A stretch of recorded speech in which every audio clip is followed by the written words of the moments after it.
Le Karakoro est un bassin versant qui prend sa source dans les contreforts de la Saba et se jette dans le fleuve Sénégal.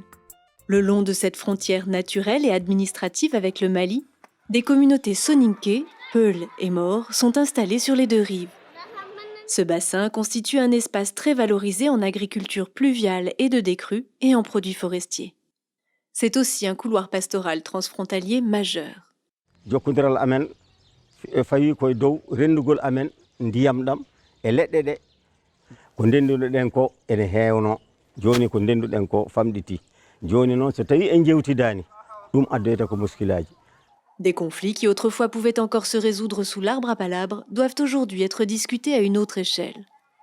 Pour faire face au passage plus fréquent de troupeaux, à la croissance démographique et à l'insécurité croissante au Sahel, 7 communes se sont regroupées dans le cadre d'une intercommunalité.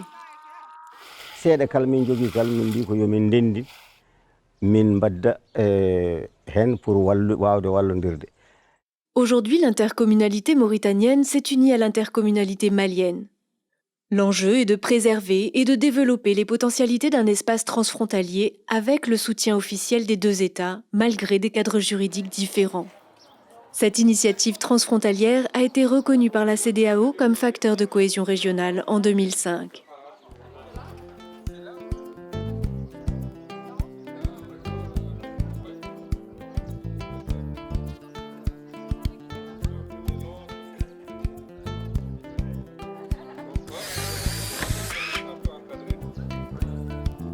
Mandat tataɓo o ko 2014 nde garmi mi heeɓi caɗele kewɗe hakkude sirotoɓe e duɓɓe e soppoɓe duɓɓe duɓɓe ɗe ene commune Baydiam ene commune Khaabou ɗum addanimi hollidde maire uji ɗiɗi wonde yomin mbaɗ oɗo goomu pour min mbawa haltidde. Ce cadre de concertation, mis en place au niveau des communes de Beydiam, Khaabou et Soufi, a ensuite été élargi avec l'appui du GRDR et de ses partenaires, donnant naissance à l'INCA, l'intercommunalité mauritanienne. Badiam mairinga aro wori ari GRDR wori pour ko wona fayo kan kawa golen mo gombe au di financement kita a gigri Union européenne au di financement tan kita giri ambassade France o gidi khotane be kita golle ken nga Mauritanie jamani mu loi bagandi agati ngene intercommunalité ni mana commune la me kap mo ko goliana. Malgré ces difficultés, un cadre de concertation intercommunale a vu le jour en 2015. Almemeɓe felle coopérative uji sukaɓe e rewɓe fof doit ene garane nder hen goto fof haala haaju muɗum.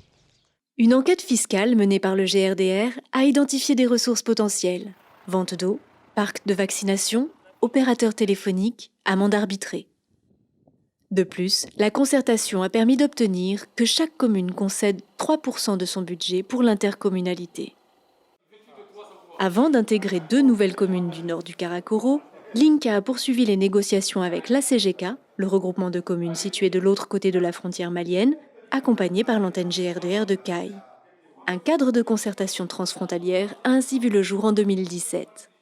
Bon, 2018 qui oda oku Mauritanie ko odaga kusani o bakhay fube kan kawa kapal de marque gidni odo menaga khargor ko mingino. Au niveau transfrontalier, l'intercommunalité se structure. Elle se réunit chaque année en janvier au Mali et en juin à Chelcha en Mauritanie, au siège de l'INCA. De plus, elle s'est dotée d'un comité des sages chargé d'arbitrer les conflits transfrontaliers. والله لجنة ينقال لها لجنة تسيير النزاعات أو تسيير المشاكل اللي تحصل في إطار التشارك البلدي. وعادة المشاكل تخلق بين نزاعات تخلق بين الفلاحين المزارعين من جهة والمنمين. ولين ويخلقوا أساسا على مواضيع الوصول للمرعى ولا الوصول للماء. Ce comité des sages, composé de Maliens et de Mauritaniens, encadre l'application des accords en lien avec l'administration territoriale. Ori autorité qui idi kati kinoyi fubega sokhanondo nabru maranonga agi bakne foloninga khargor kutaki damansu mortane bangaru mali bangé inqa worene 31 marsiya donc kenga adi kusuma gebe régler sokhanondo nabru maranonga. duuɓi joyi tugi 2014 ha 2018 hareji joyi min mbaɗi min keeɓi andude baɗɗi e nder diwan Karkoro nden ñande fof hare waɗan. Les maires étaient en effet confrontés à une dizaine de conflits par an. Dans un territoire pacifié, la concertation permet aujourd'hui de gérer des projets en commun. Bon, fube ke kaiti tak falle makula iduni siti falle wotu nanti commune ni nyariani mi adni commune yogoni imeni munafa koro kita. كل بلدية زادت برواية ذاك اللي لا يجي من الهيئات ومن طلب العمد. ene wawi wallude gueɗe kewɗe miɗen mbawi wadde dispensaire minen fof min denda miɗen mbawi wadde parc de vaccination minen fof min denda. Désormais, l'échelle intercommunale est officiellement reconnue par l'État dans la nouvelle loi de décentralisation. Le succès de cette initiative encourage d'autres collectivités territoriales à créer des regroupements de communes, notamment au niveau des frontières.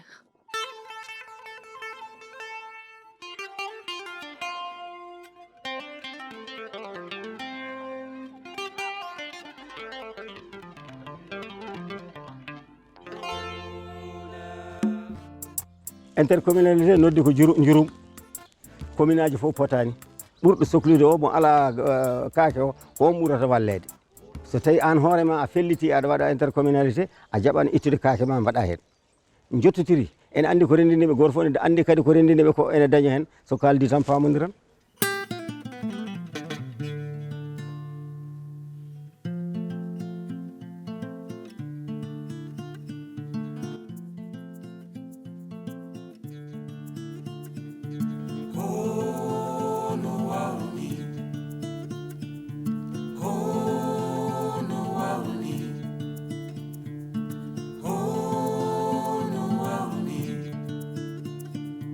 Hedo mi halama silam.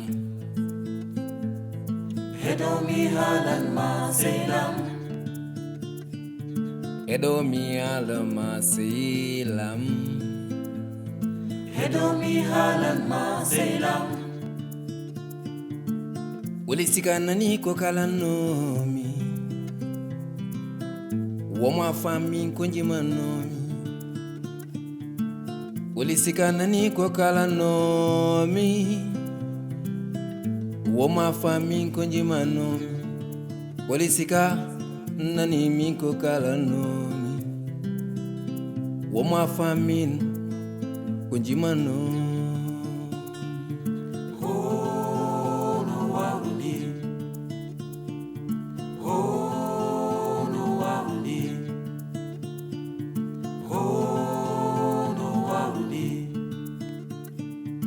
Hedo mi halama silam.